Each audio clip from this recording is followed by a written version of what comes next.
नमस्कार सर्व शेतकरी मित्रांचे या ठिकाणी आपण सहर्ष स्वागत करतो। शेतकरी मित्रांनो, बघूया सोयाबीन मार्केटचे महाराष्ट्रातील खरी आणि बाजारभाव। कारंजामध्ये बघा जास्तीत जास्त 4050 च्या दरम्यान, तर काही ठिकाणी 4420 रुपये मार्केट पाहायला मिळत आहे। म्हणजे कमीत कमी आणि जास्तीत जास्त बाजारभाव या ठिकाणचे आपण या ठिकाणी बघू शकता।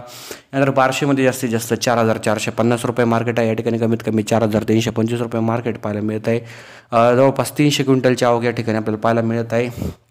यानंतर जर बघितलं तर जे लासलगाव विंचूरमध्ये 4320 रुपये मार्केट आहे कमीत कमी। या ठिकाणी जे म्हणजे सरासरी 4000च्या दरम्यान मार्केट आहे। एकंदरीत बघितलं तर मागच्या काही दिवसापासून आपल्याला मार्केट 4 ते 4500 पर्यंत पाहायला मिळत आहे। बाजारभाव वाढणे अत्यंत गरजेचे आहे आणि लासलगावमध्ये बघा जास्तीत जास्त 4280, सरासरी 4000 रुपये मार्केट या ठिकाणी आपल्याला पाहायला मिळत आहे। व्हिडिओ जर तुम्हाला या ठिकाणी इम्पॉर्टंट वाटला, महत्त्वपूर्ण वाटला तर व्हिडिओला लाईक करा, चॅनलला सबस्क्राईब करा। धन्यवाद।